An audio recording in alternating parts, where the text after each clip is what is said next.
When it comes to health and bodies, there's a certain effect to celebrity candor. Angelina Jolie's frankness is expected to help erode the barriers between private and public, reproductive health and health in general.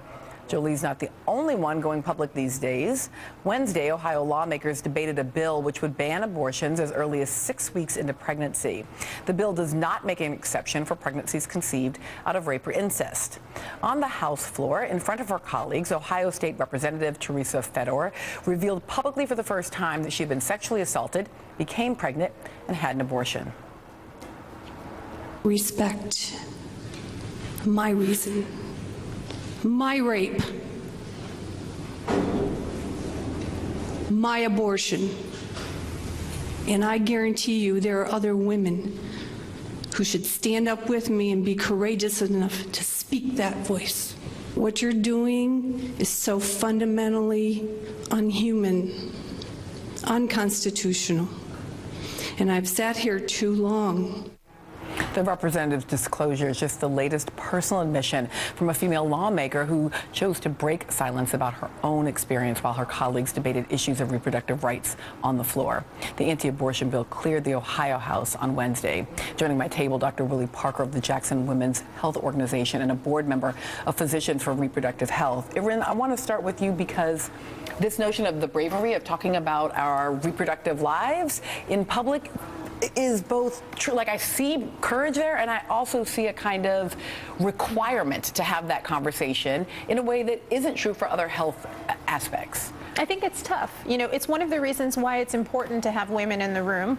It's important on its own terms, and it's also important because the legislative conversations become very abstract. They become about women over there, what those women are doing. And when you have 1 in 3 women before menopause who are going to have an abortion, odds are it's not that woman over there, it's that woman right here. But you're right, it's a sort of abdication of privacy that happens, and almost this kind of expectation that unless you have somebody who is willing to open up their story that way, then somehow it doesn't count. That somehow your objections don't count, and you can't just say this is a violation of women's human rights. You can't just say this is a violation of constitutional rights. But I think it's very important to note that the other side is also engaging in a form of storytelling. And that storytelling has been very, very effective over the past decades. It includes the story that women are coerced into abortions, it's never freely chosen, or that they don't really know what they're doing, and thus the lawmaker has to come in and tell them what it is that they're doing, has to tell them it's a baby, and so on. And it includes this I regret my abortion narrative, which has been very, very effective, including at the Supreme Court. So as much as I hear you, you know, that these female lawmakers have to re-traumatize themselves in front of the nation and say it happened to me in order to even be heard, the truth is the other side's narrative is very strong and it's working. Okay, and so the other piece of it, for me, Dr. Parker, is in part, again, and it's a push me, pull me, is also this idea that there are good reasons and bad reasons to seek a termination, as opposed to simply a right to seek a termination of a pregnancy. Right. The reality is 50% of all pregnancies are unplanned, but unplanned doesn't mean unwanted. Sure. And so that means the context in which women experience pregnancy, they are often having to make a decision about whether or not to continue. I agree with you. I have abandoned the notion that there have to be justifiable and unjustifiable abortions because we then pigeonhole women into certain categories that we feel comfortable with, and that obligates them to have a comfort with their decision beyond their own personal comfort. And so it creates this public stake in a very private decision.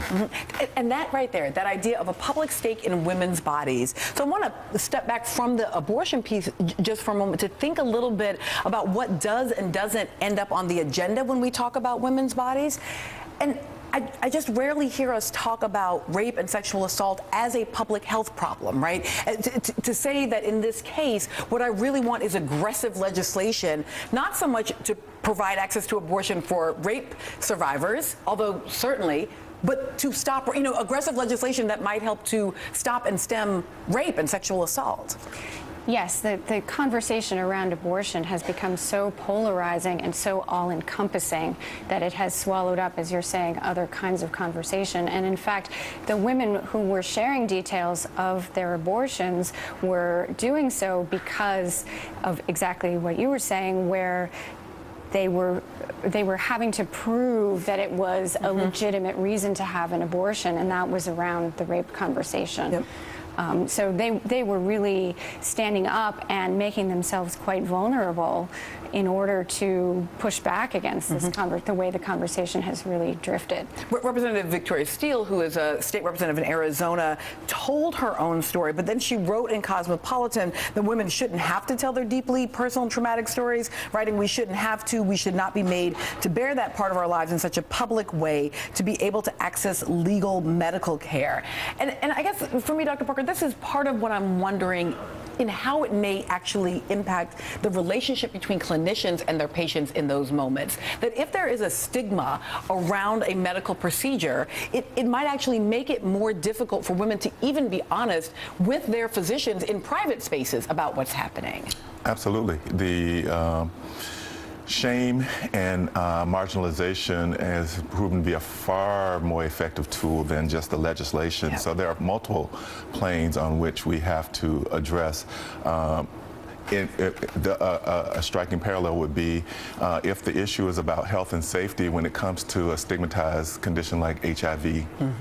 If people are made to feel embarrassed about the mechanism by which they acquire the HIV, they're less likely to disclose. Similarly, women are pigeonholed into declaring that there was a condition that was beyond their control that resulted in their pregnancy.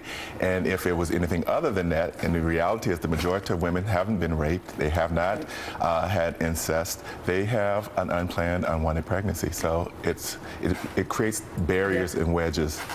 Jennifer Braunschweiner, thank you so much for being here. Dr. Parker and Erin are sticking around. Coming up, the latest on the vandalism attack at the place where Dr. Parker often works, the last clinic performing abortions in Mississippi.